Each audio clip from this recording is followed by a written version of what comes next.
Hi YouTube! If you've already watched my other video this week, you'll know that I was at the RT Book Lovers Convention for one of the days this past week just gone.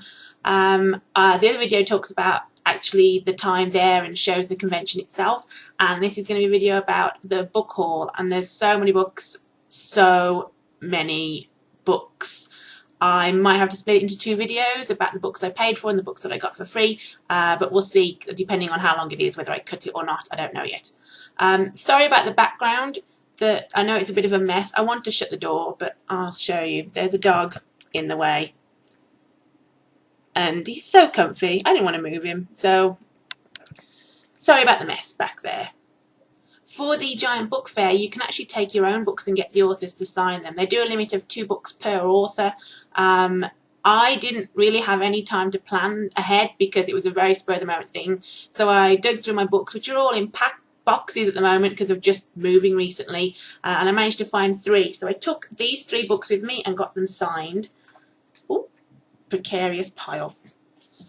First was The Red Queen by Victoria Aveyard, and she was so lovely, really, really lovely. And I was too excited to get a picture with her because she was the first author I met there, and so I forgot to get a picture. But she did sign the book, which is great.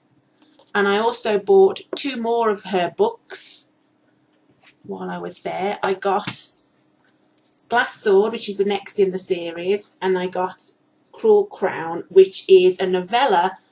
2 stories, I think. Yeah, 2 stories, which is set before Red Queen. So I'm going to actually read this one first, just in case there's any spoilers in this, because obviously it was written afterwards. So I'm going to read this first and then this one. And she signed them both as well, which is great. And then the next author I met, I also took 2 books with me, was Kerry Arthur. I read her Dark Angel series, and I've also read the Circle series. She does a lot of different series. And I've bought these 2 books with me. This is the first in the series of the Dark Angel series, and this is where I got up to in the series. So I took the first and then what was my last book. And she signed both of these. And again, she was lovely, and I didn't realise that she wasn't American. I think Australian, possibly New Zealand, that kind of area. I don't want to say specifically because I'm terrible at picking up accents, but it was that area of the world, I think.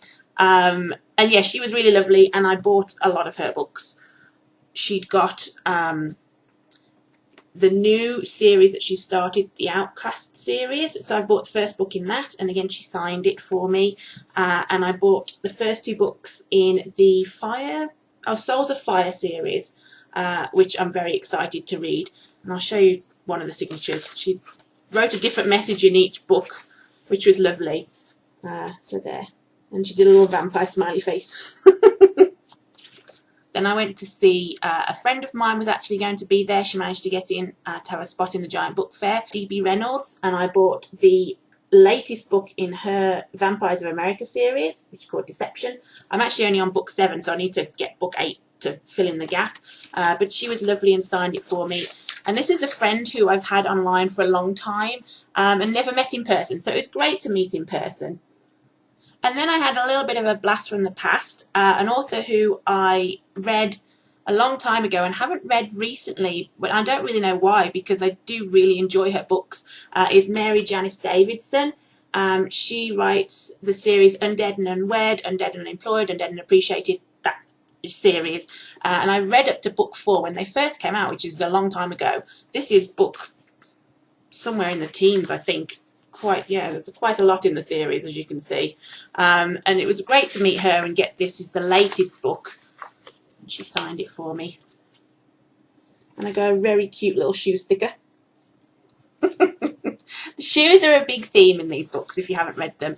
It's a vampire series, but it's about a girl who is very fashion forward, fashion conscious, and she becomes a vampire. That's kind of all the premise you need. They're very light-hearted, or at least they were back when I first read them. I don't know how the series has progressed, and I'm very excited to read the next ones to catch up with this because I've got a lot to read before I get to this one. Then after meeting Mary Janice Davidson, I walked around the hall. That's sort of all the authors that I'd got in mind that I wanted to see, definitely.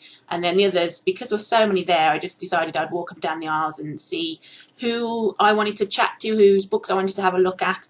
And as I was walking down the first aisle, a book cover caught the corner of my eye, and I realised I have that on my wish list, and actually went over to the author and said, I have that on my wish list, and she said I'd just made her day. So I'm glad I could do that. But this is the book, It's a Wonderful Death by Sarah J. Schmidt.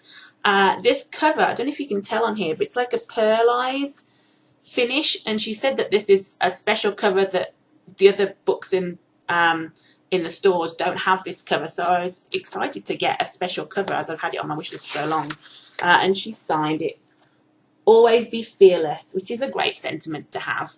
And she was so lovely, and she came around and gave me a hug, which was great. And I can't wait to read this. I've had it on my wish list for so long. I didn't actually realise it had come out. I know that sounds silly when I've had it on there for so long, but I put it on way before that it was released. And because of moving and everything, I haven't really kept up with book releases for a few months. So yeah, I'm excited to read this one a lot.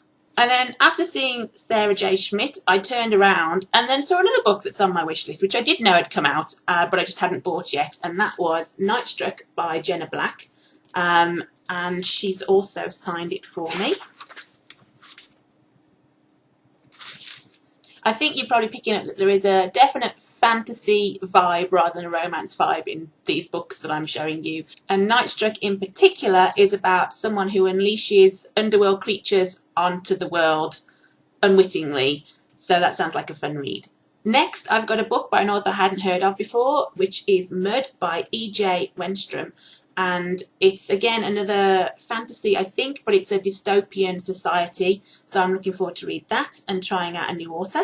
And then I popped over to see Anna Guire, whose books I've obviously seen around for a long time. I think everybody in the fantasy fan genre knows of her name, but for some reason I'd never read any of her books before. So I went over and she'd got this, Mortal Danger. This is about a girl who was at school and got bullied, and she then decides that she wants to make the bullies pay, and she starts sort of wishing things and saying things, and then those things, bad things, start happening, which is an intriguing concept, and I am going to enjoy reading this. I can already tell, because that sounds great. That's definitely a me kind of book. The next author is another new author for me, Natalie C. Parker. Can't be a bad book if there's a Natalie that wrote it. Beware the Wild, and this is about a swamp in a small town who the town folk know not to go near it, but nobody really says why. And a young boy goes there and gets swallowed up by the swamp, and a young girl comes out in his place. But nobody, apart from the boy's sister, nobody remembers that the boy ever existed, which is a very interesting premise. And the author signed it just as everybody else did, but she drew me a little crocodile as well, which is great. Next is an author who I've heard of but I've not read any books by, and this is Veronica Rossi, and this one is Under the Never Sky, which I think is book 1 in the series, and I believe possibly an urban fantasy, young adult, I think. And last but by no means least is an author I had to get in a virtual queue for, and that is Nalini Singh. I was number 384 to see her, so the virtual queue definitely came in handy. I've always wanted to read her books and just haven't got around to buying any of them yet. This is book 1 in the Guild Hunter series. The other series that she had there, all of the book 1s had sold out, so she said that it's best if I start on this one. And again, I didn't realise that she was British. We sort of bonded over our Britishness, I think. But she was so lovely, and she signed it as well. There we go. The convention didn't have any kind of convention rate for the purchases, and tax was still charged on top. So everything was full price plus tax, so just normal bookstore book purchase, really. Which I'm not upset about, but I'm a little surprised of. This is the first convention I've been to that didn't have some kind of convention special going on with, you know, like 5%, 10% off or tax-free or some kind of discount. So yeah, that was a little bit surprising. And I was definitely at the max budget for me for spending with 14 of these in the bag, especially with some of them being hardbacks. So yeah, I had to call it a day, and then I went on to the other events. If I do decide to split the video, then this is goodbye from me for now, and be sure to check back for the second video, which will be about all the free books I got. I paid for 14 in the book fair, but I actually got 34 free from the rest of the day, so that's a lot. So I'll see you next time. Bye.